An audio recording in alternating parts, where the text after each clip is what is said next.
Hello, class. Welcome back for the second of two lectures for Thursday, April 9th. I figured out what the date is. This is the second of two. The first one we did was about the American Revolution, and I hope you are happy with the result of that. We do indeed now have a United States of America designed around this ideal of republicanism. And so now our big project for the second of our two lectures for tonight is to figure out, now that they're an independent country, how indeed can they make that ideal work? Because, of course, this is a big experiment, and no one had really in the past been able to make a republic work successfully for very long. The ancient Greeks had republics which had failed. Ancient Rome had been a republic for a while, but that had failed. And there had been other republics in the history of Europe, and they just hadn't lasted. So the real question, the real dangerous question is, how can the Americans implement this ideal? It's one thing to have a dream, it's another thing to actually make it work as a practical matter. So a lot of this lecture is going to be very inside baseball. What's going on and how governments work, and how politics is going to play out from that is going to be a big question. So the key thing here is that the Americans didn't get it right at first, because they came up with a structure that they thought was going to work, that they developed the Continental Congress. This is the Second Continental Congress, came up with and put into place in 1781. The governing document of the new country, of these new United States of America that are being forged out of the American Revolution, created in 1781, is called the Articles of Confederation. A confederation is a pact between states that are equal in power. And so that's the idea of the Articles of Confederation. The states are going to have most of the power. Under the Articles of Confederation, there is one central authority that is going to help govern the entire country. It's a Congress. And the Congress is to some extent modeled on Parliament, although it is only just a single chamber. Under the idea of the Articles Congress, each state is going to have equal representation. So it doesn't matter how big it is, doesn't matter how many people it is, doesn't matter how economically powerful it is, each of the states are equal. One of the ideas that they had was that these colonies, now states, had all worked together to create this country, and therefore each state should have equal say in the running of this country. So every state is going to send an equal number of people to the representatives in the Congress under the Articles of Confederation, and those representatives will be selected by the state legislatures in each of these new states. There's going to be no national executive, no president, obviously no king, because they don't believe in kings anymore, because they want to be a republic.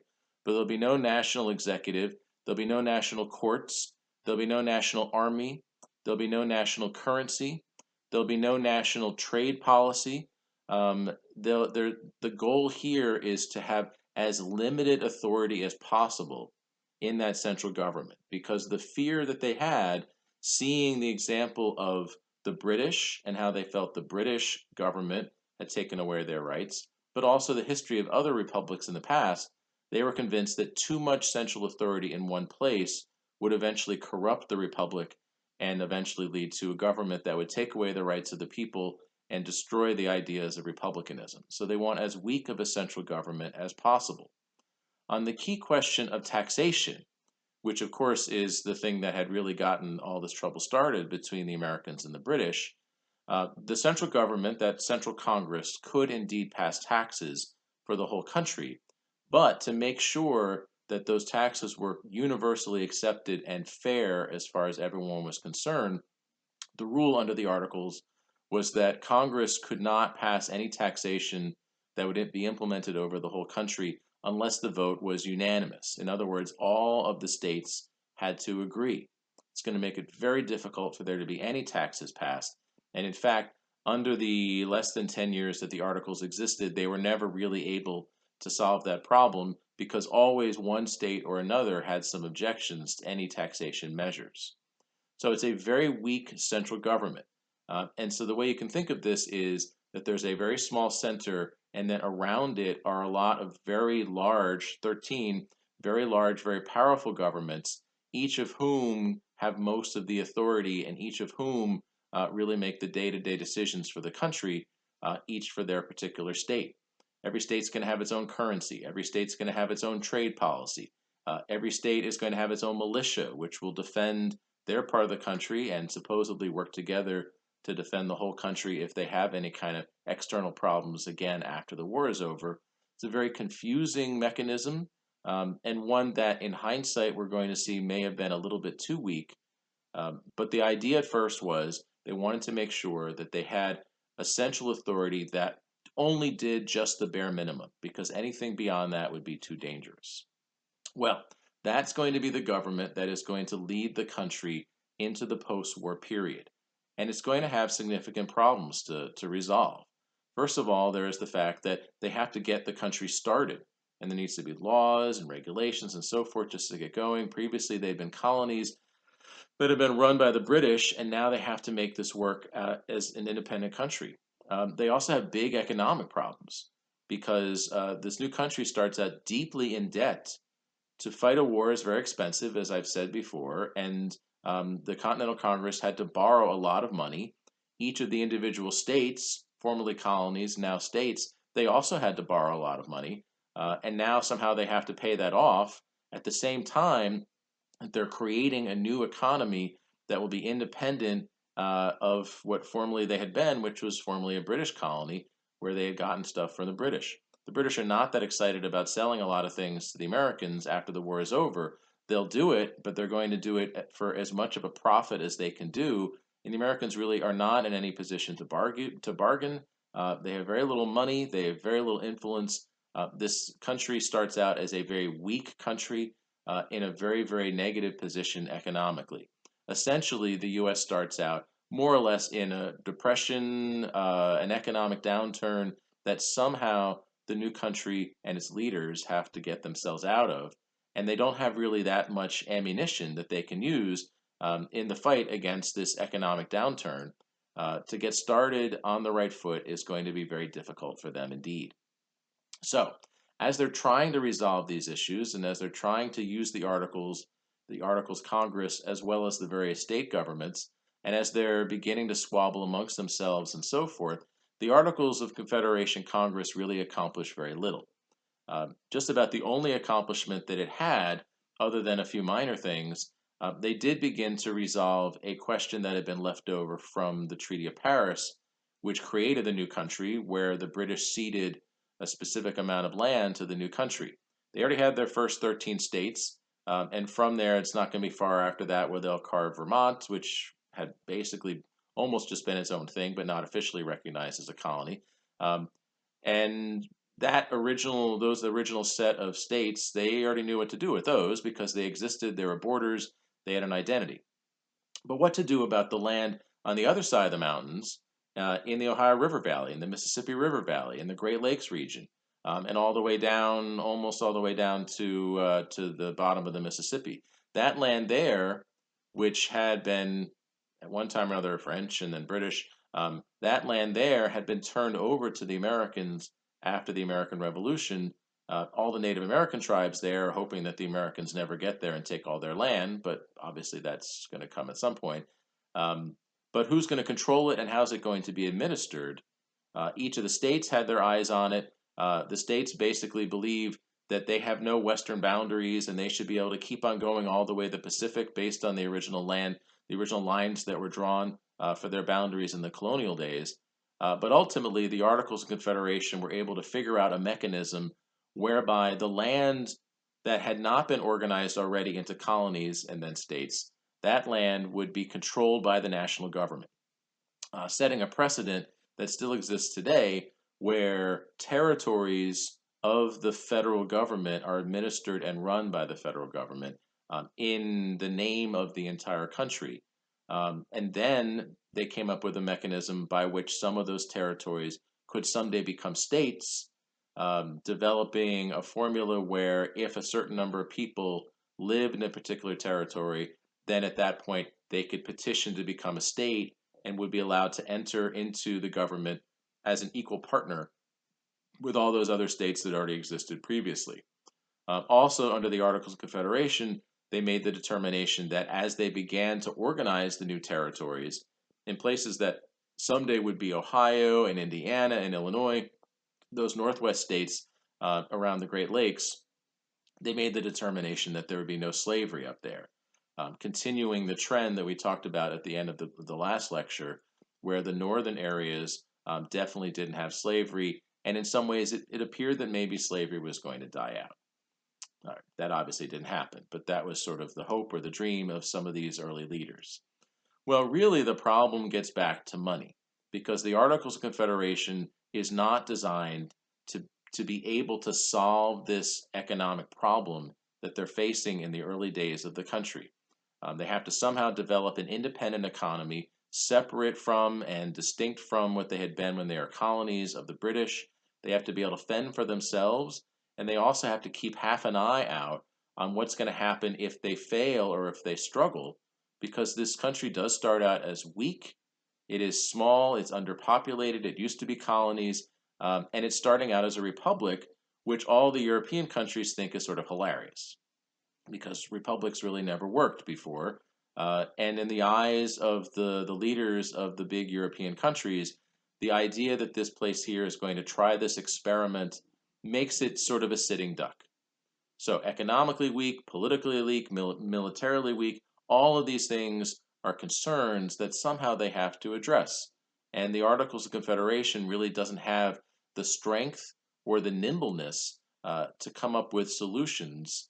Instead, it's really up to the individual states to try to resolve their problems one by one. And so the states themselves focused mostly on trying to make Massachusetts work, or Virginia work, or Maryland work, or whatever, and really did not work that well amongst themselves.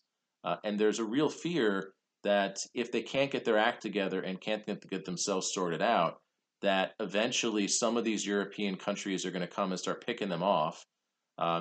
The British may come back, or the French, who they used to be friends with, could change their mind, or the Spanish may think, okay, well, here's a chance for us to expand our empire in North America, or whatever. These are real legitimate fears. So, individual states are mostly focusing on their own problems, and their debts are significant as well. An estimate of the total debt of all these new states as you get started is roughly $4 billion in modern day money, and they don't have that kind of money lying around. They're not in any way economically viable, and to have to pay off that kind of debt is almost impossible, which means that individual states have to try to figure out their individual solutions and kind of work against each other in some ways. So a lot of the fighting from the very early days of the war had been taking place, of course, up north, because a lot of the fighting from the very beginning was in Massachusetts and then in the areas around there. And so a lot of those New England states really had significant local debts that they had to figure out a way to pay off. They also have all the soldiers who worked for them during the war who they hadn't really never been able to pay very adequately. And many of those soldiers, the only solution to paying them was to give them land. And so the colonial, now state legislature of Massachusetts, gave land grants to many of the soldiers who fought in the Massachusetts militia as part of the Continental Army during the American Revolution. Those former soldiers wound up in western Massachusetts in some of the more mountainous Berkshire regions that today are beautiful, gorgeous, but also you can imagine why it might be difficult to grow things there because it's cold. The soil is not really your ideal conditions. It's New England anyway. It's great to go there in the fall and look at the foliage, but it's hard to imagine people being remarkably successful as farmers out there. And indeed, many of these former soldiers did struggle as they tried to get started on this land that had been granted to them by the state government. They're just getting started. They also are fighting with the local Native Americans, whose, of course, land it originally was in the first place, as is always the case. But the state also, at the same time, is trying to pay off its debts. And so in the mid 1780s, the state of Massachusetts began to raise property taxes. The state had a limited mechanisms to raise the money necessary to pay off the debts that they had left over from the war. And therefore, just about the only thing that they had available to them was property taxes, which are a tax on the land that people own. And so property taxes went up in the mid 1780s, and that had a real disproportionate effect on the same parts of western Massachusetts where a lot of these former soldiers had settled, those folks out there, they have on paper a lot of land, and that land in theory has a significant value, but they've just barely gotten out there, they've just barely gotten started as farmers and just barely been able to figure out a way to scratch out a living. And now the state government, which gave them the land, is turning around and saying, well, we're going to tax you higher on that land. And many of these farmers in Western Massachusetts, they just couldn't afford to pay these new taxes. And the thing is, if you can't afford to pay your taxes, you're in a lot of trouble. Sometimes you go to jail. In this case, what the state did was when individual farmers couldn't afford to pay off their tax burden, then representatives from the state would show up and they would confiscate the one thing that had any value that these farmers in Western Mass actually owned, which was their land, land that in many cases they had been granted by the same government just a few years earlier as a reward for their service in the Revolutionary War. Now, representatives from the government are showing up and confiscating their land and then selling it off at auction as a way to pay off their tax debts that these farmers couldn't afford. And so you can imagine the level of frustration and anger. These are people in many cases who had been true patriots, who had fought on the American side in some very, very tough times, had been very poorly remunerated for their activities, and then finally got land that then just a few years later is being dragged away from them. It's humiliating, it's embarrassing, it hurts, and a lot of these farmers are very angry.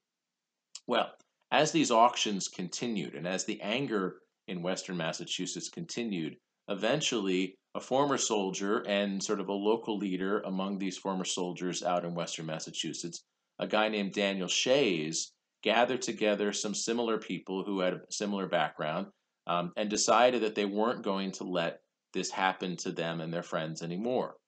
And so Daniel Shays and his men, with the guns that they have, began to deny that these auctions could take place, refused to allow the confiscation of their land to happen by representatives of the state government.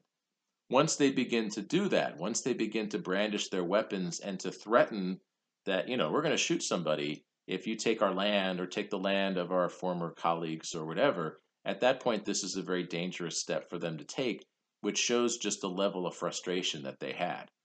And ultimately, after a series of small local neighborhood type skirmishes between representatives of the state government and Daniel Shays and his Western Massachusetts allies, ultimately it becomes clear that Shays, the only way he can avoid being thrown into jail with all the rest of the people who, like him, have been fighting against these confiscations, is they're just going to have to fight for the right for them to hold on to their land, because the state government is not going to allow this to keep going on. So this turns into, it starts out as sort of a series of small local neighborhood events. This turns into a full-scale rebellion. And in 1785, Daniel Shays, and he's Shays, plural, with an S at the end, Daniel Shays and a bunch of his allies, they decided that they had no choice but to fight against the state government to try to stop these confiscations from happening, to stop the level of taxation from being so high that it wasn't fair. That's the position that they found themselves in. So they are ready to march on Boston, which is where the government is located. The state capital is there. But along the way, they made a detour and headed to the southern part of Western Massachusetts because there are weapons there that they can confiscate that will help them in this rebellion, this Shays Rebellion effort of 1785.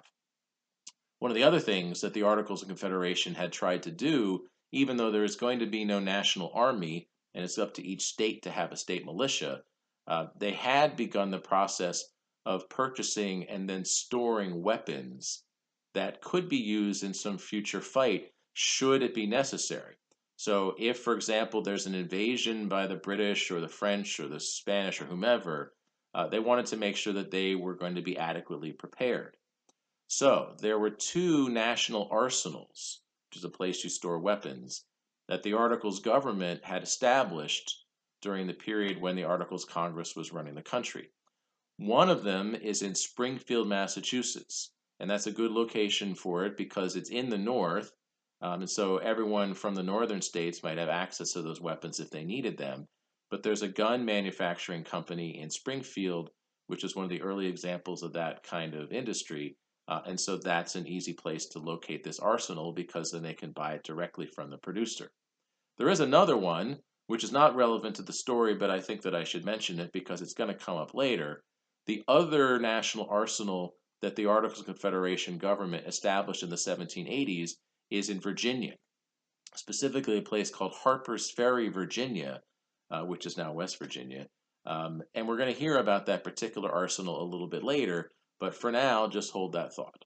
So, Shays and his men headed towards Springfield, where there is this national arsenal that has weapons in it that they can use. It is guarded, of course, but the Articles of Confederation government, they don't have any money for, hiring thousands of guards or what have you. And so it's very, very lightly supported. And when Shays and his men, who are there, a decent number of them, when they showed up at the arsenal, they were pretty easily able to bust into the arsenal, to beat up the guards, and then to take the weapons that now are going to give them more firepower and more of a chance to do what they are trying to do, which is to take over the entire state government, to just essentially to put themselves in charge. The governor of Massachusetts, a guy named John Hancock, who is today, his name is on an insurance company, but is famous for being the first signer of the Declaration of Independence, and he wrote it really big because he said, well, if we lose and the king comes to find us, at least he'll know my name. Sort of a braggadocio sort of a moment. John Hancock, the governor of Massachusetts, was freaked out about what was going to happen here because you got a bunch of veterans, soldiers, now better armed, who are on their way to attack his government and to take over. And he was worried that his state militia was not going to be strong enough to defend Massachusetts against this Shays Rebellion in 1785. Now, there was time for him to reach out to his neighbors and to try to get help from them because this is obviously, although a Massachusetts problem, it represents the potential of a bigger problem.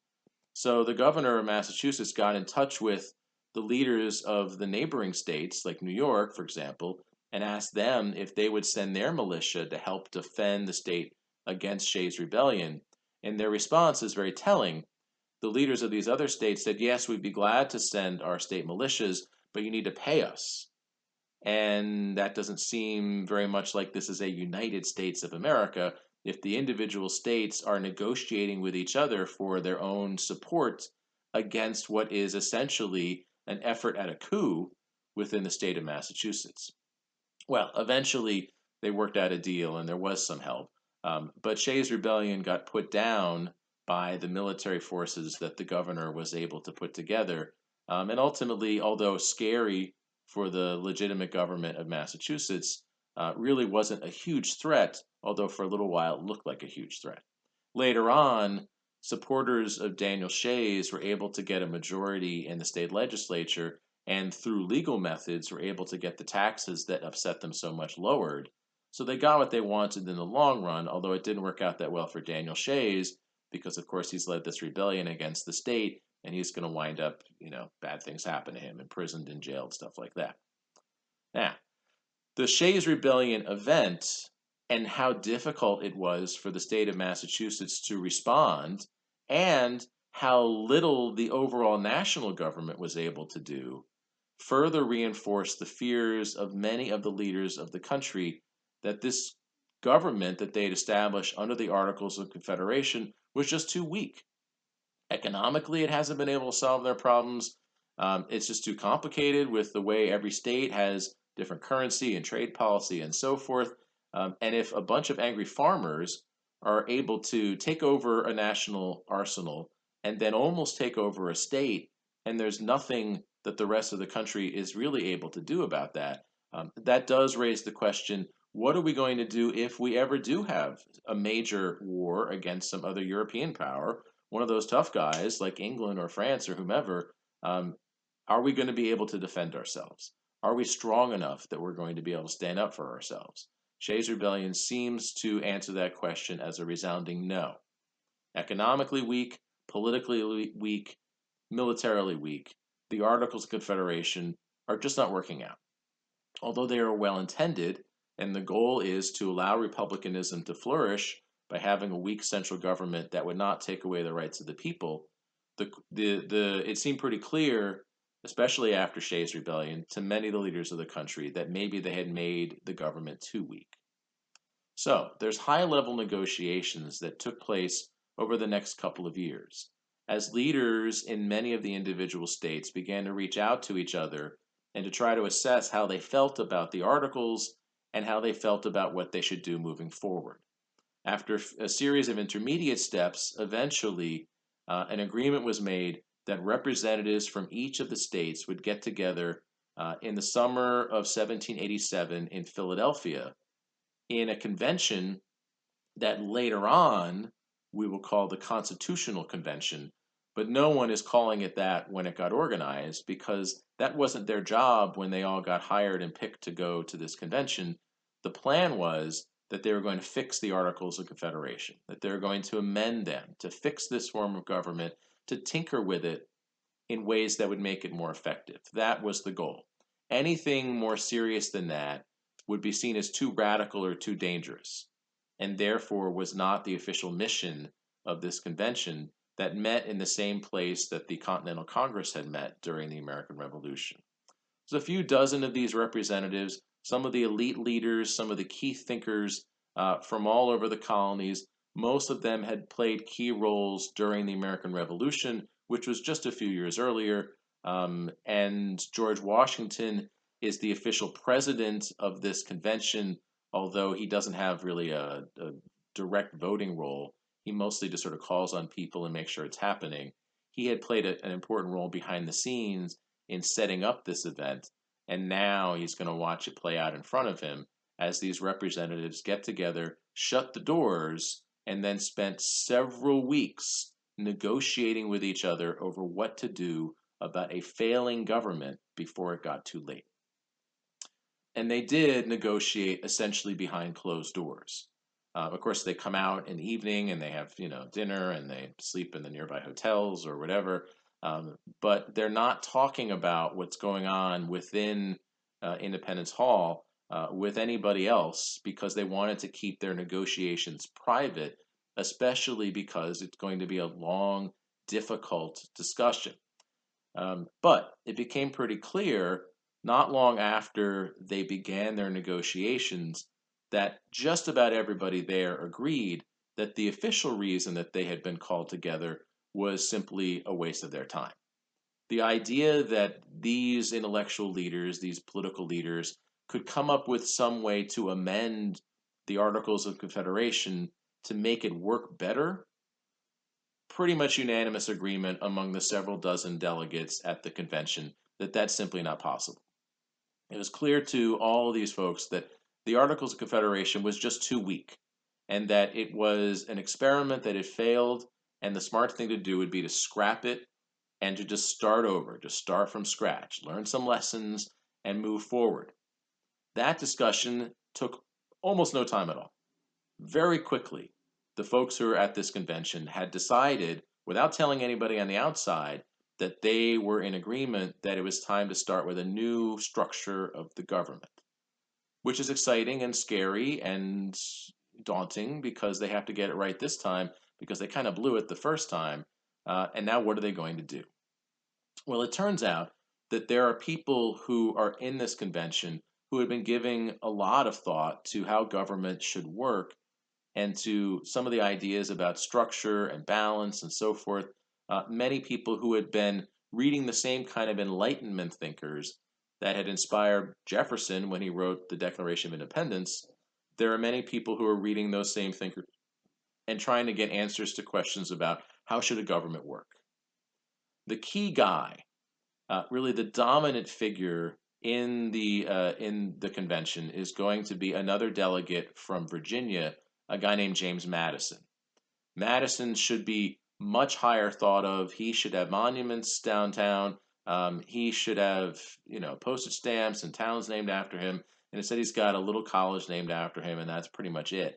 He eventually gets to be president, and he's kind of forgotten in that role. But Madison essentially drafted the Constitution. Now, obviously, this entire convention, several dozen guys, all worked together to come up with the Constitution. But ultimately, what happened was James Madison, delegate from Virginia, offered a framework for a new form of government. And then for the rest of their several weeks in which they debated back and forth, they tinkered with his framework and tried to figure out ways to make it work in a way that they could all agree on. So Madison first proposed that the structure of the government be similar in some ways under the Articles, but with important differences. So Madison is not proposing that they get rid of the states. Under the Articles, the states had all the power, and the states are really what people think of themselves, they identify with first. People from Virginia think of themselves as Virginians. People from Maryland think of themselves as Marylanders. That is crucial to their identity, and the relationship between the people and their state government is something that Madison doesn't want to mess around with. Instead, what he is proposing is a different sharing of the power where the states would continue to exist, but a central government with more authority would also exist. What he's calling for is what political scientists refer to as a federal system. Under a federal system, there are two layers of power. There is a national layer, a central government. Today we think of as the federal government, which is going to have responsibilities for the whole country.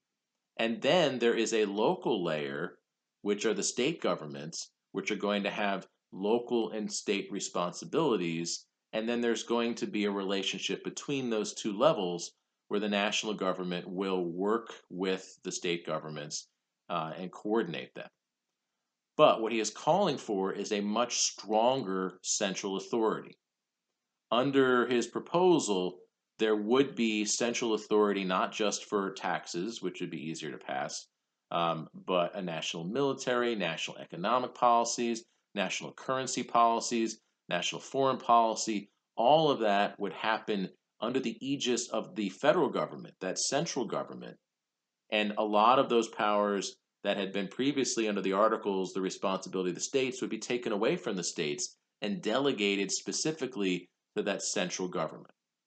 Now, that's a very scary concept. The idea that there's going to be a central government that is going to be national in scope, that is going to have a lot of power. The reason why they'd made the national government so weak previously under the old version of the government was that they were scared that if you have a central government with too much authority, it'll eventually just take over. It'll take away the rights of the people. It'll dominate. It'll turn into Caesar or some other executive power that is just going to sort of centralize everything and just take away whatever it can.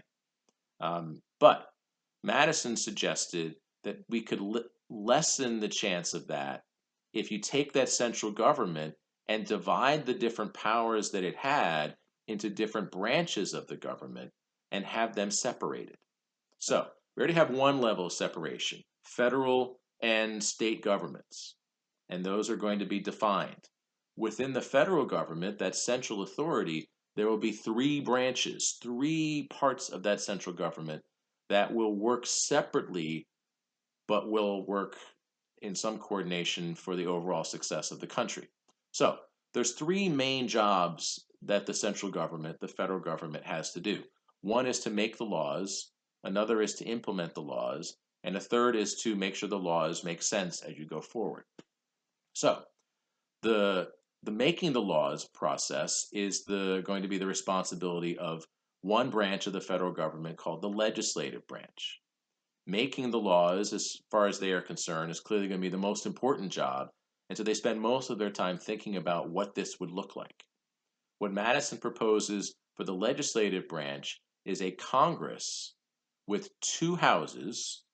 There'll be a Senate, which is named after the Roman Senate, and the House of Representatives, which will be sort of broader in number. More people will be in the House of Representatives.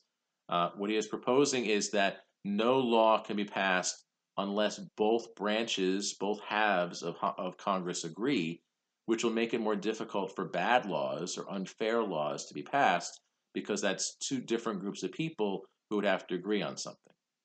All right, so that's what he's proposing. Congress, a two-part Congress would be required, would be the legislative branch, which would make the laws. And he and the other people at the convention are convinced that this is going to be the most important part of this central government because the power to create a law is clearly the most important thing as far as they're concerned. And they're thinking also about what's going on in England, where Congress is similar to the Parliament, which is the most powerful part of the English government. Now, there's another branch which is going to implement the laws, and that's the executive branch. To execute something in this case doesn't mean to kill it, although we've had some presidents who have killed a few laws. But in this case, it means to implement the laws, to make them happen. And so this will be the responsibility of one branch of the government, which will be led by a chief executive, similar to a CEO of a company or something like that, who will be a president. Very clearly, they are intending for this not to be a king. Among other things, this is going to be someone who will serve only a limited amount of time and who will be subject to election, as opposed to someone who gets the job because of who their father is or their grandfather or whoever. And then under the president, there will be people who will work for the president to help him, and eventually someday it'll be a her, to help the president implement these laws, to execute those laws, and their specific responsibilities of the president and the rest of the executive branch will have the way Madison is listing them. Then there's the job of interpreting the laws, making sure that they make sense, making sure that as you start to get more laws and as circumstances change and as something may come into conflict with something else, to make sure that they all work together and that you are working them out in the most appropriate way. That's the job of the courts. The court systems existed in England and France and other places. Their job is to make sure that the laws are implemented fairly and to work out any kind of complications or inconsistencies. So there's going to be, under the Madison proposal, a third branch of the national government, the federal government, and that's going to be a national judiciary. The courts, the federal courts, whose job it will be to interpret the laws and to make sure that they make sense going forward. So those three branches, legislative branch, Congress makes the laws, executive branch, president and the people who work for the president implement the laws, execute the laws, and then the national judiciary is going to interpret the laws. Those three branches are going to have separate responsibilities. And this is a key principle of what Madison is proposing.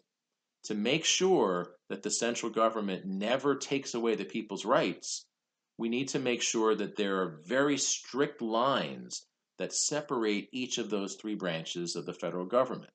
Congress and the president can't gang up on the people. The president and the judiciary can't gang up on the people. They have to do different jobs and not get in each other's way and not in any way try to take away the other responsibilities of the other branch. Separation of powers is another key part of what Madison is proposing to limit the possibility that the central government will get too strong, that the central government will get too greedy, and the central government would ever take away people's rights. Furthermore, we need to make sure that if we accidentally wind up with some bad leaders in one or the other of the branches, that the other branches of the central government can stop any really bad thing from happening. So, written into, and this is, Madison proposes some of these, and then a lot of the negotiations in the weeks that follow are where people come up with other suggestions for how this could work. There are ways in which the different branches keep an eye on each other. These are nicknamed the checks and balances, because the different branches have ways in which they check on what the other branches are doing and then balance the power of one against the other, or these two against that third, or whatever. And there's a bunch of these. The most famous, it relates to legislation. Congress makes the laws, and that was considered to be the most important thing. But what if Congress passes a law that's a terrible law or a terrible idea? Even if somehow, even though there's supposed to be two branches, and that should make passing laws more difficult and therefore make it less likely for a really bad law to get passed, suppose it happens. Well, fortunately, written into the Constitution the way they proposed it was that the president, the executive branch, would have a chance to check that power by the possibility of a veto. In this case, a veto means that the executive has the authority to say no to a law that's passed by Congress. In fact, it's not a law until it goes to the president first. Anything that's passed by Congress is called a bill. Then it goes to the president, and the president has the right to say no. And if the president says no, it's tearing it up. That doesn't exist, and Congress can try again if they want to, but they have to start from scratch. Now, suppose the president is just veto crazy, or maybe just doesn't really like the people in Congress and vetoes things that could be good laws. Well, there's a counter check. The president can veto something, but Congress has a chance to override the veto. And so, if there's a presidential veto of legislation that Congress passed, it goes back to Congress and they have another shot at it. Previously, to pass a regular law, they just have to have a majority, which is 50% plus one in both the Senate and the House. To override a veto, you need a supermajority. So it's a much higher percentage of both the House and the Senate have to be willing to override the veto, which means it's going to be less likely, but it is still a possibility. And so presidents know that they can't just veto laws willy-nilly. They have to have a good reason for it, or have to be able to explain their reason for it, or have to negotiate in some way with people in Congress or whatever. So this veto power could be checked by the counter check of the override of the veto. That's there. That's one possibility. All right, the president is going to have a bunch of people working for them who are going to help run the country, key advisors, the people who will eventually be the cabinet. So people who today are the Attorney General and the Secretary of State and so forth. Those people and other key advisors of the president gets to pick who those people are, which makes sense because they're going to be working directly with the president. And so it makes sense for the president to pick people with whom he, or someday she, feels comfortable. But the concern is that those people there together might gang up on everybody else unless someone is keeping an eye on the president's selections of the people in these important administrative positions. So therefore, presidential appointments, and eventually they decided not every presidential job, because as the government got bigger, there's no reason for this to happen for like the janitor. But for every presidential appointment that's an important position, so the Secretary of Treasury and things like that, down a few levels to other policymakers, they have to be approved by the Congress. So as part of a new administration, and periodically when there's openings in jobs in an administration, as a president nominates someone for those positions, then Congress has the chance to discuss, hold hearings, interview the person. Essentially, it's a very long job interview, as the person who's been nominated for that position then has to get approval from Congress, and Congress can vote to not approve, which means that the president, therefore, is less likely to appoint people that they know are going to run counter to what the people in Congress think are good for the country. And so that's a check on that power of patronage that we've talked about previously. Now, the courts, which were initially not thought of as a particularly powerful branch of the government, the courts are supposed to be isolated from politics. Senate, Congress, they get elected or selected. President elected, sort of selected. Electoral college is a weird thing. But the courts, the idea is that they're supposed to be above politics. They're supposed to be as unbiased and as uninterested in day-to-day affairs as possible, which is hard to imagine a human being doing. But the mechanism for doing that is that the people who serve as judges or justices on federal courts or eventually on the Supreme Court, those people, they get their jobs forever. They get the position and then they have that job until they resign or until they die. That's the idea. And that theoretically is supposed to allow them, the way judges do in England, to step away from the day-to-day politics and to be focused on just interpreting the laws and interpreting them based on the previously existing laws and what the Constitution says and so forth. So that's a pretty big deal to get a job like that. And therefore, the question is, where do they get those jobs from?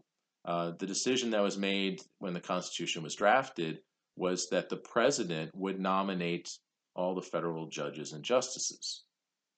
But to make sure that didn't lead to the executive branch and the judicial branch working together against the rights of the people as part of the checks and balances.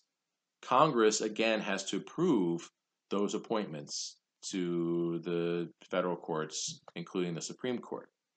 And so that power of approval or of appointment of justices is going to be a very important one and part of the checks and balances of making sure the president has some say in the policy decisions of the court, which is going to be, in the long run, very important. But also, Congress is going to have some say over who the president picks because they will similarly hold hearings, interviews, essentially, and they can and sometimes do vote no for judge appointments and justice appointments that the president makes. Okay. There are many, many other checks in the checks and balances. We've recently lived through impeachment, which is supposed to be a way where Congress can intervene with either the judicial or the executive branch, and if there have been high crimes or misdemeanors committed by that person in either of those branches, they can remove them. It's a very rare thing. It's there more as a threat. It's only been used against presidents 3 times in our history. It's been used against some judges less than a dozen or so times. It's a rare thing, but it is, again, it's a power that's there when and if Congress thinks that they need to use it, if they see evidence or believe that they see evidence of some sort of crime or other major policy error on the part of either a president or some sort of federal judge. Okay, those all exist. Those checks and balances are there. The theory is that these are ways in which the different branches of the government will keep an eye on each other, make sure that the different branches of the government don't gang up against the people and take away the people's rights, make sure that the policies of the government moving forward are as positive as possible for everybody. And a lot of the checks and balances are designed to kind of make government move slowly.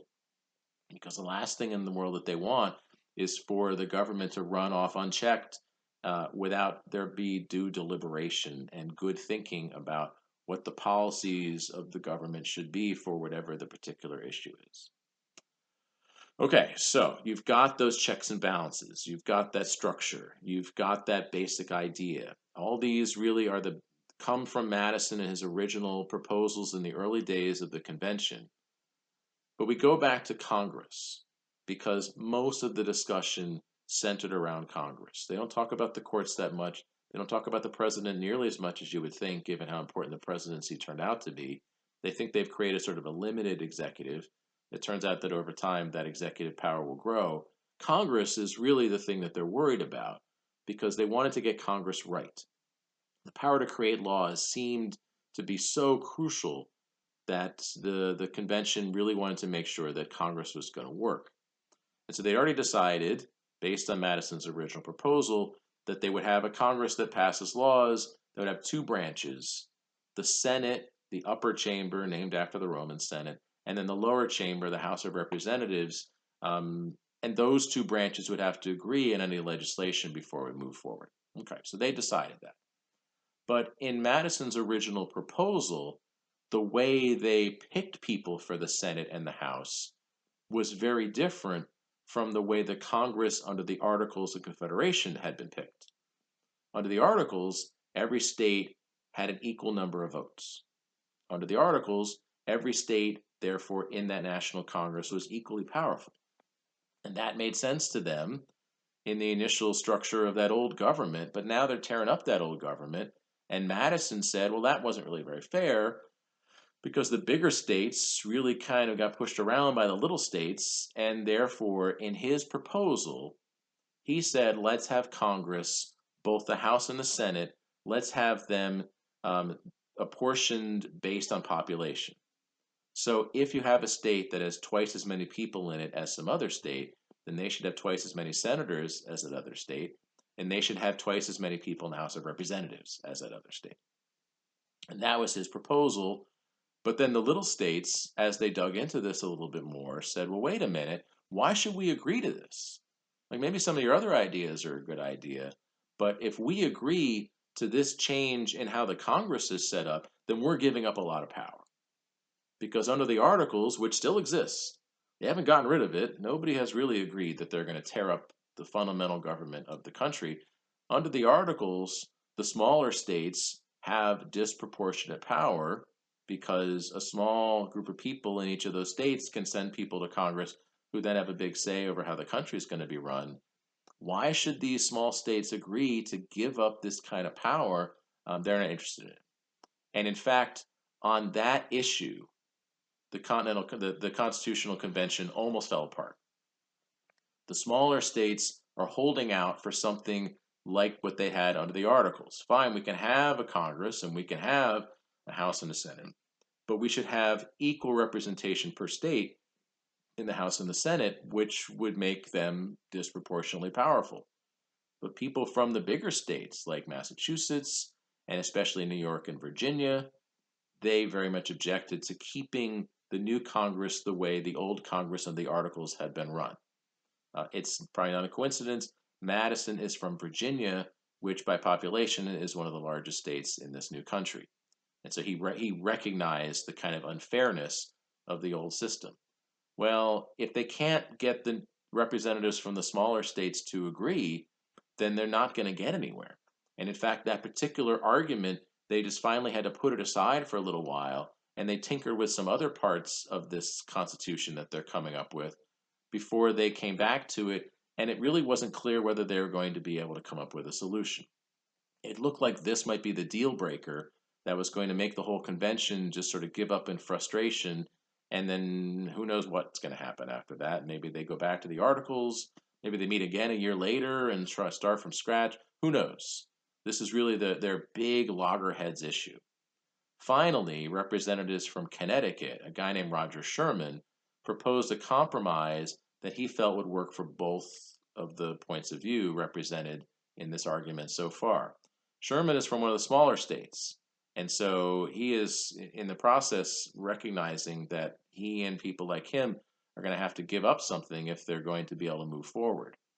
What Roger Sherman and ultimately becomes known as the Connecticut Compromise, or even more grandiosely, the Great Compromise. It's a big deal because it solved their biggest problem.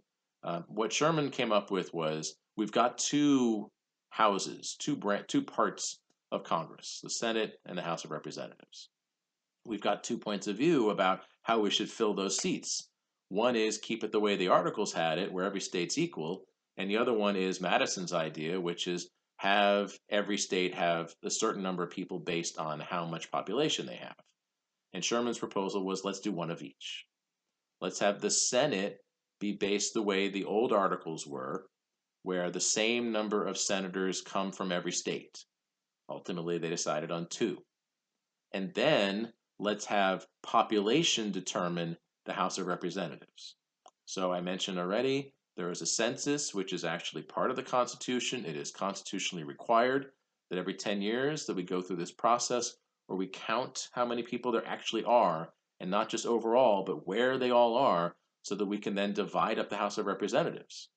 If more people have moved to Nevada and fewer people live in Arkansas, then Nevada should get more votes in Congress. They should get more votes in the House of Representatives because that's based on population.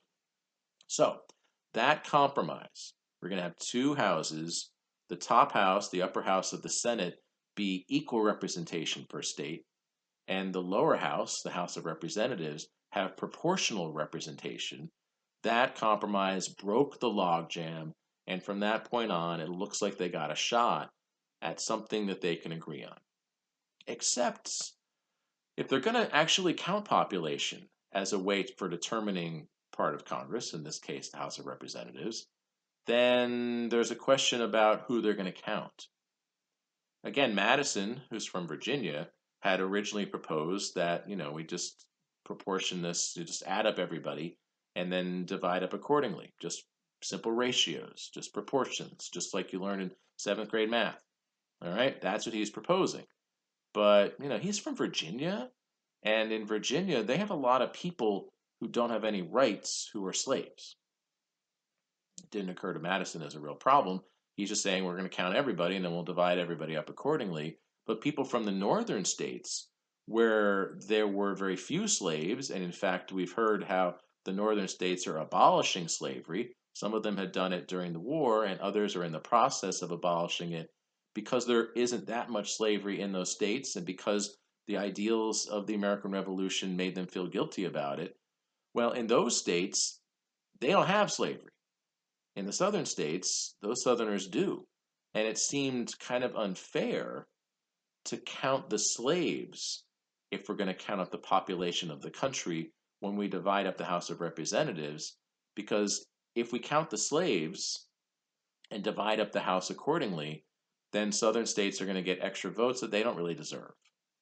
It's not like the slaves have any authority at all. They've got no rights. They're treated as property. They're not really treated as human beings.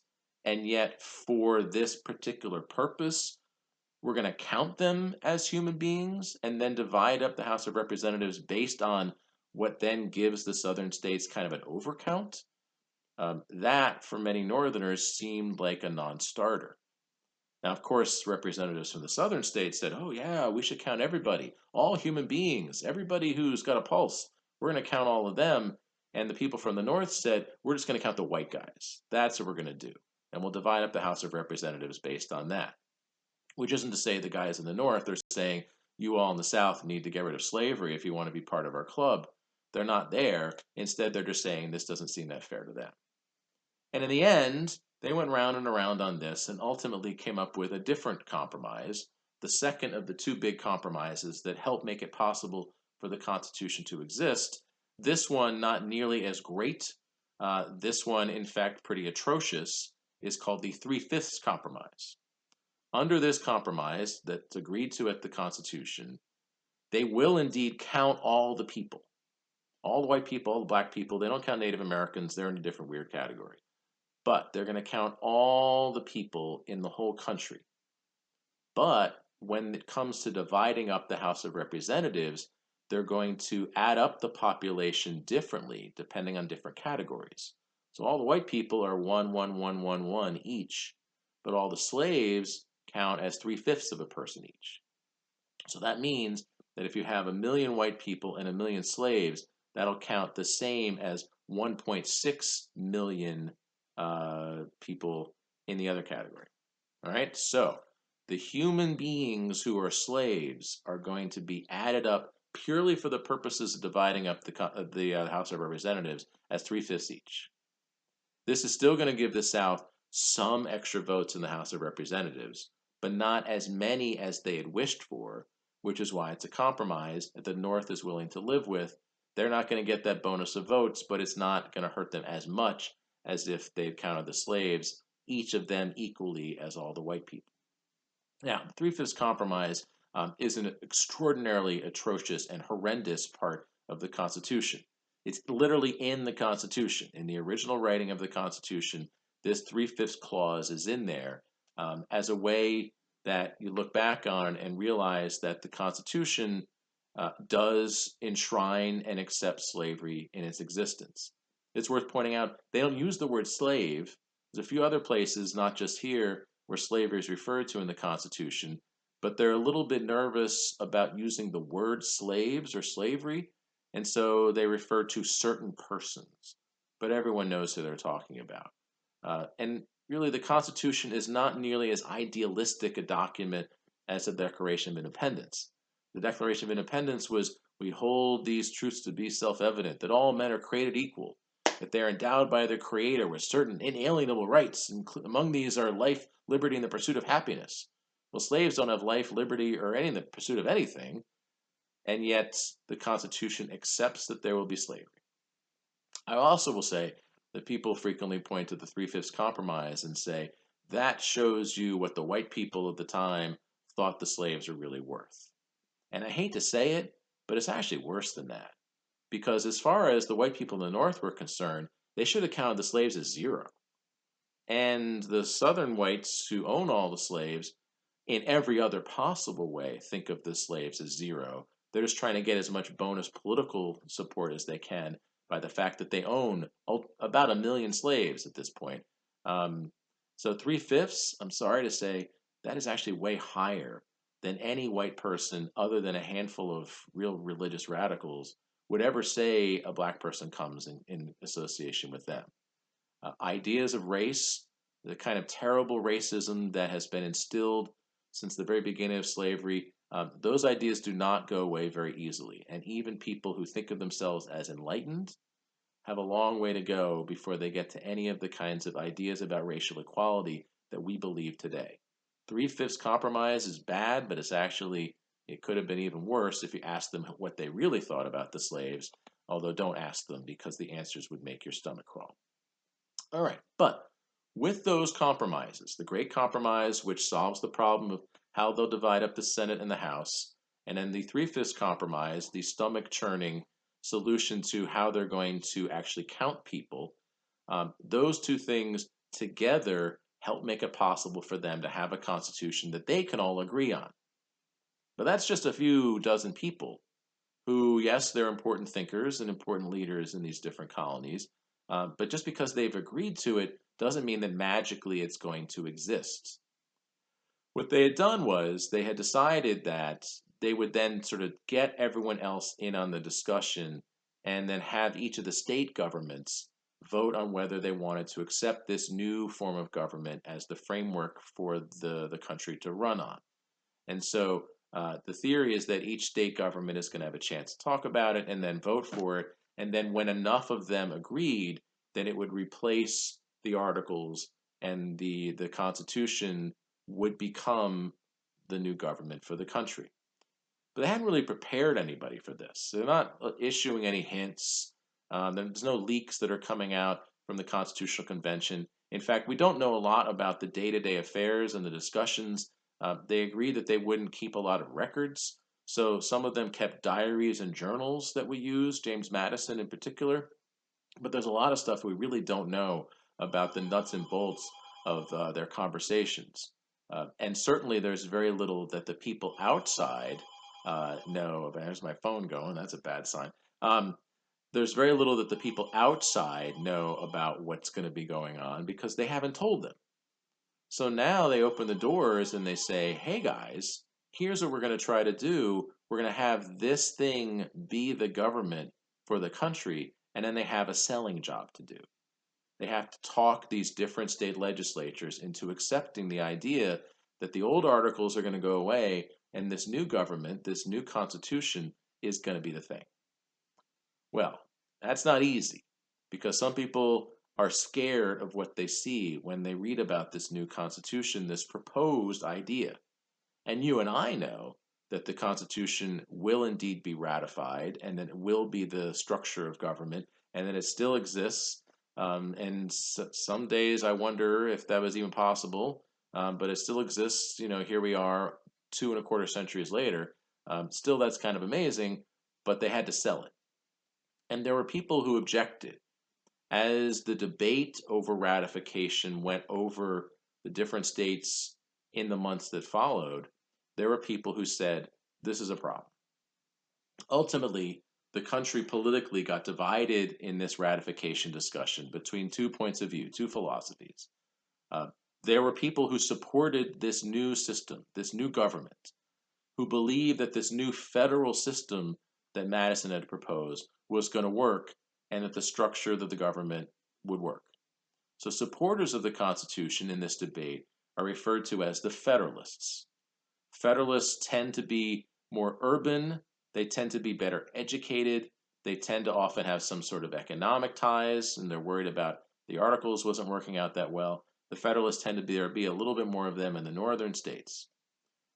The people who oppose the Constitution are therefore called the Anti-Federalists because they oppose the Federalists, they oppose this new Constitution, and they've got some concerns. The Anti-Federalists come from other parts of the country. They tend to be more rural. There's more of them in the southern and western parts of the country. They tend to be less well educated, although that's not always the case. The Anti-Federalists have some significant concerns. They're very, very concerned at what they see that Madison has done, giving a central government more authority than under the Articles. They're scared to death. Checks and balances, great. Separation of powers, whatever. But still, if you've got more power in the center right there, then that is going to lead to corruption. That is going to lead eventually to the people's rights being taken away. They're scared to death that a stronger central government will destroy the country and will destroy republicanism. Anti-Federalists also are worried about the states. Under the Articles, the states had pretty much all the power, and the Anti-Federalists are worried that in this new structure that the states are really not going to have the same kind of power that they did. The Anti-Federalists are convinced that government works best if it's local because you have more influence as a voter over people who represent just your locality, just your neighborhood, just your state. You might know your state legislature, whereas you're not likely to know your senator. And so, therefore, they're trying to make sure that the states have more say, and they're worried about having the states lose some power under the new constitution, under the proposed constitution. And then the Anti-Federalists are concerned when they look at the way the Constitution is set up that who's left out of the discussion? Not the slaves. I mean, that's ridiculous. Nobody is talking about the slaves, even though, of course, they should have been. Instead, what they're looking at are the people, you and me, regular, ordinary people. This republicanism idea is supposed to be about the people. It's supposed to be about the citizens. But they're not mentioned in the Constitution. They're the third word, we the people, in the preamble. But then after that, they just kind of fade away, and instead the Constitution is all about what the government is going to do. What are the jobs of the different branches of the central government? What are the responsibilities of the states? That's all in there. But nowhere in there are the people mentioned, and specifically the rights of the people. The Constitution doesn't have them in there. And the Anti-Federalists are worried that if the people's rights are not specifically enumerated, then eventually, somewhere down the line, the government is going to take away the people's rights. And so we need to have something specifically that says, here is what the people can do. Here is what the government can't do to the people. And those concerns are legitimate concerns. Many, many people in the country are worried that this new proposed government will just not work, or will be unfair, or will eventually suck up all the rights of the people and lead to corruption and all kinds of terrible other things. And they've learned lessons. The British treated them badly, all the way up to and including the Intolerable Acts. They don't want that to happen again. And they sure don't want the Republic to fail the way other republics had failed and lead to something like a dictator or something along those lines. That terrifies them. The Anti-Federalists are convinced that the Constitution is a mistake. And so there's debate that's going on all over the country. Is this proposed Constitution a good idea? And ultimately, there's a propaganda war on both sides as the Federalists try to convince the state legislature in their state to vote for the Constitution, and the Anti-Federalists in their state try to convince the state legislature not to vote for the Constitution. That propaganda war is helpful for us in the long run because it helps better understand what the people at the time were thinking about what this Constitution was going to be. In particular, a lot of attention got paid to the state of New York. The way it worked out, a couple of states ratified the Constitution very quickly, but then while a bunch of them were thinking about it, a lot of attention went to New York, which seemed like sort of a tipping point. If New York ratified it, it looked like a lot of other states would probably go along with it, but if New York didn't, then it looked like probably it wasn't going to get ratified at all. So there's a lot of attention, a lot of aggressive attention that's focused on trying to persuade the state legislature in New York to either go for it or to not go for it. And there's dozens of newspaper articles and other forms of propaganda that were written in the newspapers in New York to try to persuade these local legislators to go one way or the other. The most famous of these is a group of several dozen articles called the Federalist Papers that were published in a series of New York newspapers in 1788 and into 1787 and into 1788 over a period of months. They were written anonymously, but we found out not long after it was ratified who the real authors of them were. The three authors of the Federalist Papers are a couple of New York politicians named Alexander Hamilton, and yes, that's the guy from the play, John Jay, who later will become the first Chief Justice of the Supreme Court, and then James Madison, who's not from New York, but obviously has a lot on the line because this Constitution is in many ways his baby. So, those three guys Hamilton, Jay, and Madison wrote a series of several dozen articles that then were published in newspapers all over the state to try to encourage people to support the Constitution. They're called the Federalist Papers. And back in the day, school children used to have to read these and memorize these and learn about them. In each of the Federalist Papers, a different one of the three anonymous authors tried to address a specific concern that the Anti-Federalists had raised to show, yes, we thought of that, and yes, the Constitution will address that. So, the most famous and the most important of the Federalist Papers, and the one that is one of our readings for the class, is Federalist Papers number 10.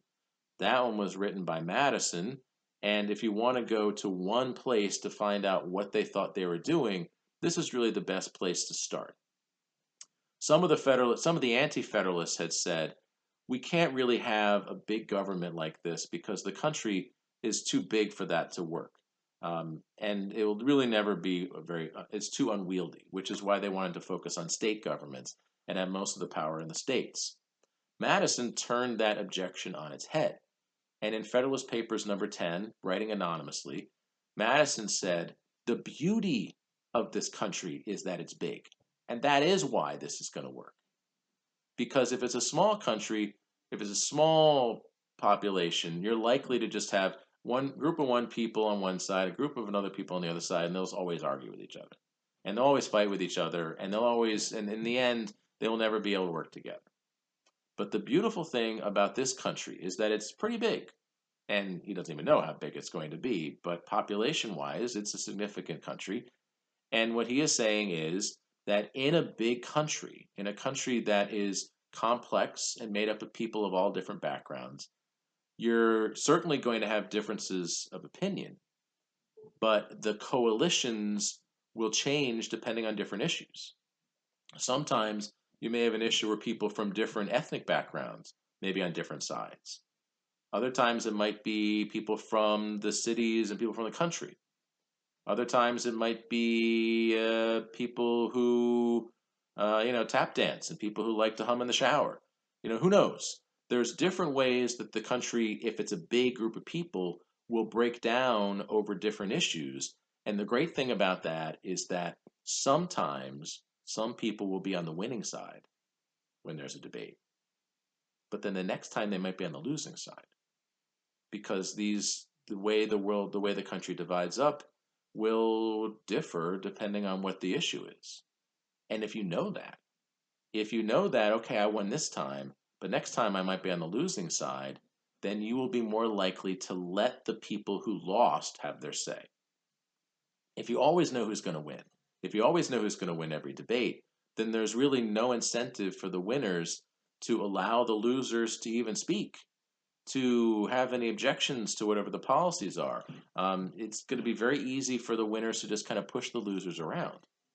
But if the winner today might be the loser next week, then the smart thing to do is to let the losers have their say, is to let the people who didn't win the argument still have a chance to help affect the policy. And that means that the rights of the minority should always be concerned and should always be considered in every political debate under this Constitution.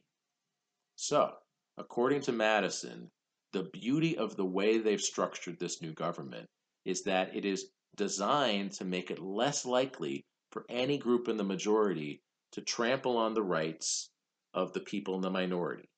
The people who lose the vote, will still get a chance to speak, will still get a chance to sort of have their piece heard, will still have a chance to help shape the policy, even if in the end they're on the losing side.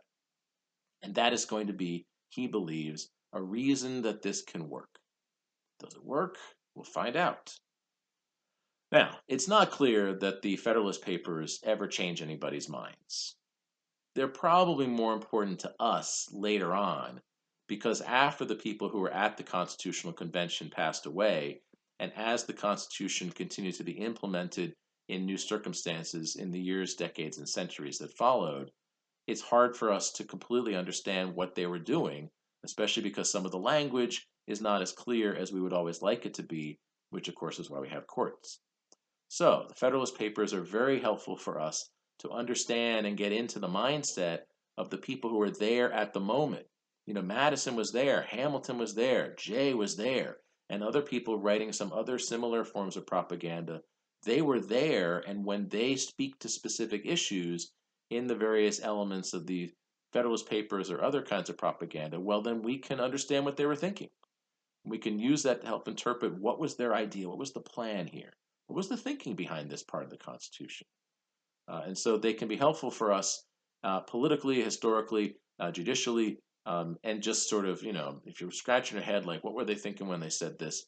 You can always try the Federalist Papers and see if they referred to something that will help you understand it.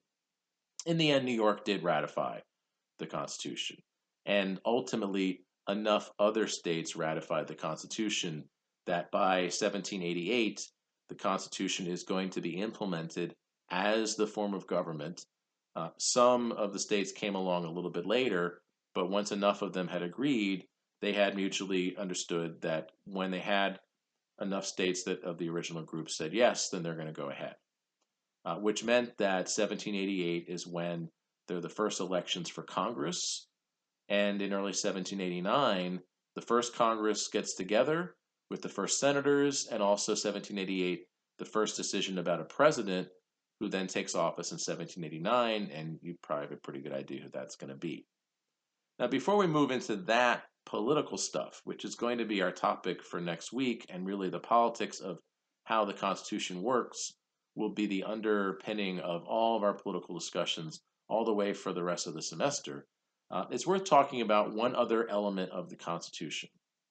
Because the Anti-Federalists had raised one real significant objection about the fact that the Constitution doesn't say anything about you and me. The Anti-Federalists had said, listen, there needs to be language in this document making clear what the rights of the people are. And that's a bold idea because there had previously never been any truly written down, documented form in any government anywhere about what the rights of the people were. In England, they kind of have what they call a Bill of Rights, but it's really not one thing in one place. It's something that's sort of been developed over time, and it's not nearly as direct or clear as what the Anti-Federalists are suggesting. The Anti-Federalists say we need to go back to the drawing board and we need to add in something about the rights of the people. And that objection had, during the debate over the Constitution, had made a lot of people say, yeah, that's a good point. And ultimately, even some of the Federalists, even some of the supporters of the Constitution, had to come around on that idea if they're going to get the Constitution to be passed. And in the debates in the different states over the Constitution, a bunch of the Federalists came around on this idea and they said, listen, we don't want to scrap it and start over again because we think we've got a pretty good plan here.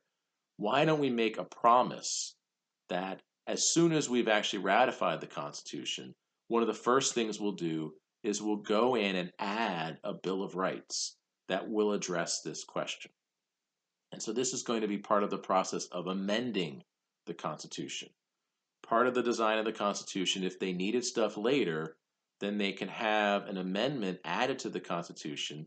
Congress has to agree to it, the president has to agree, and then it has to go to all the states, and amendments have to be agreed to by a large majority of the states, the same way the original Constitution was.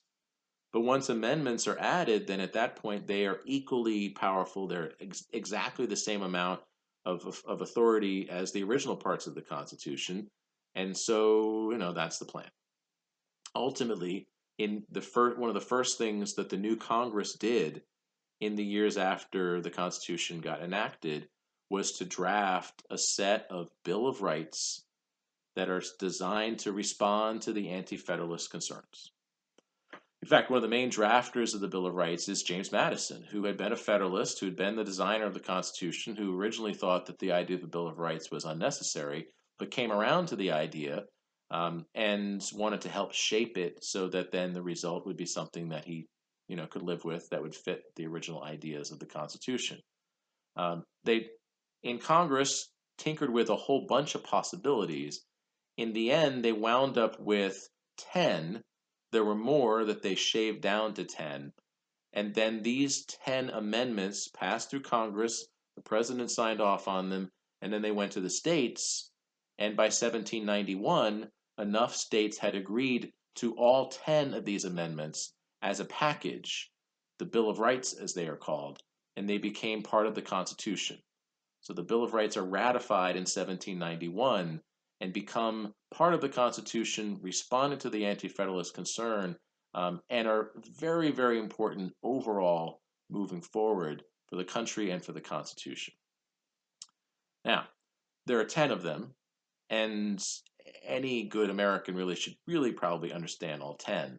I'm going to focus on two, and then I'll come back to one of them, a third one that isn't as important as the two that I will talk about, but is sort of a big deal in modern politics. So we'll start with the first one. The first one, which is the fundamental of the Bill of Rights.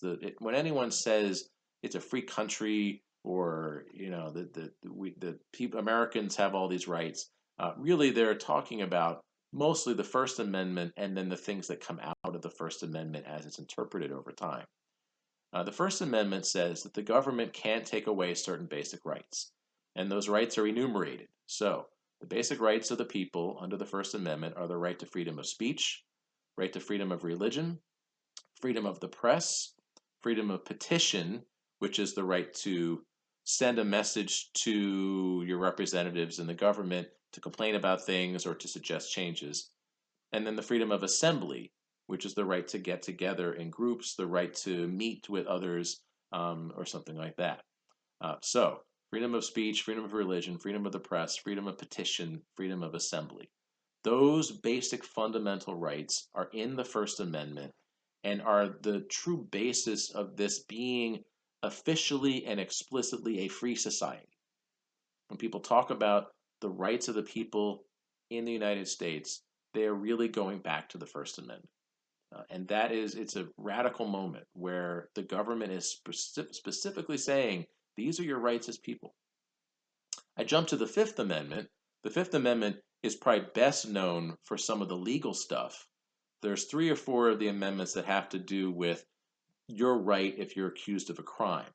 A lot of them are things that you hope never affects you or anybody you know. But the Fifth Amendment, for example, requires that you have the right to attorney, that you have the right to a fair trial. You can't be required to testify against yourself. It's up to the government that's charging you with proving the case. You can just sit there quietly, and if they haven't proven their case and you don't say anything, then tough noogies, you win. And also that you can't be tried more than once for the same crime. These are trying to address things that the English jurisprudence that they're learning from had also tried to address. They want to make sure that the fairest possible kind of court cases, and that if you're accused of something, that you're going to get a fair trial and the government can't just throw you into jail or just keep harassing you. That last one, you can't be tried more than once, is called double jeopardy, which Alex Trebek knows about. But the Fifth Amendment is, to me, more important because it also includes language which says that the government shall not infringe upon the people's rights to life, liberty, or property without due process of law. First of all, that sounds familiar. Sounds like our friend John Locke. And so Locke finally got his word here. He gets into the Fifth Amendment. Property is enshrined in the Constitution. Property rights. The Constitution is really about, in many ways, keeping things stable and steady and solving economic problems, which are solved by all together, let's work together for the creation of a stable economic society or whatever. Well, the Fifth Amendment makes that very clear. The right to property is one of the basic rights that shall not be infringed without due process of law, which means that they can be infringed. So taxes, for example, can be passed. But there has to be a process, and it has to be fair, which is what the due process means. You can't have Congress pass a law that says, we're just going to take money from this one rich guy over here. Instead, it's got to be, we're going to pass a law that's going to affect everybody within a certain range of money or whatever. Can't pick on people. And it's got to be open. It's got to be something where everybody has a chance to have their say. So you can indeed have Congress pass a law or your local government pass a law that's going to affect your property rights, but it's not something they can sneak under the table. It's got to be something that they're open about, that everyone has a chance to discuss. And in the end, If you wind up on the wrong side of that, then you try to address it to the courts or something like that. That phrase due process is a very important idea, one that carries forward in our relationship to the government. And any time any particular group feels that they're being treated unfairly, that is going to be the language that they're going to be looking at. Now, let me go back to the Second Amendment. And the Second Amendment, to me, is not a controversial amendment at all. It's very clear. But my solution is I'm just going to read it. Okay? It's right here. I wrote it down. So, the Second Amendment says, quote, a well-regulated militia, comma, being necessary for the security of a free state, comma, the right of the people to keep and bear arms shall not be infringed. Okay, so it is about protection and it is about weapons and so forth. But in our modern discussion of the Second Amendment, the last clause is the only part that anyone ever talks about. If you read the whole sentence, it's pretty clear that this is about state militias and states being allowed to defend themselves against the possibility of a national government taking away their power and their authority and so forth. So state militias, which had existed since the colonial days and that existed under the Articles of Confederation, are going to continue. And ultimately, they're the basis for the National Guard today. This isn't about, as written, you and me having some magical right to be able to go out and buy a gun. Instead, the way it's written, it is about states having the power to defend themselves against encroachments by the federal government if it comes to that. And again, this comes back to the anti-federalist concerns. The anti-federalists had been worried from day one that the federal government would take too much power. They want the states to have as much power as possible because the states answer directly to the people more directly. Some of the other parts of the Bill of Rights are about how the states will be able to hold on to more power against the federal government. The Bill of Rights isn't just about individual rights, it's also about making sure the balance in the federal system works more for the benefit of the states than originally as written. So, to me, it's not really that complicated, except that in the way it's interpreted in recent decades, largely that last clause is the only part that we're listening to. Clearly, if the Second Amendment is interpreted as written, there can be laws infringing on individual gun ownership or ownership of anything else related to armaments or whatever. It's a third rail politically, and so therefore probably me having this on YouTube is just a terrible idea. But history is important for us to get right. Okay, so we start now in the lectures that begin next Tuesday to see whether this Constitution is going to work. I don't know it's going to work. Well, I happen to know the Constitution still exists, but how is it going to work?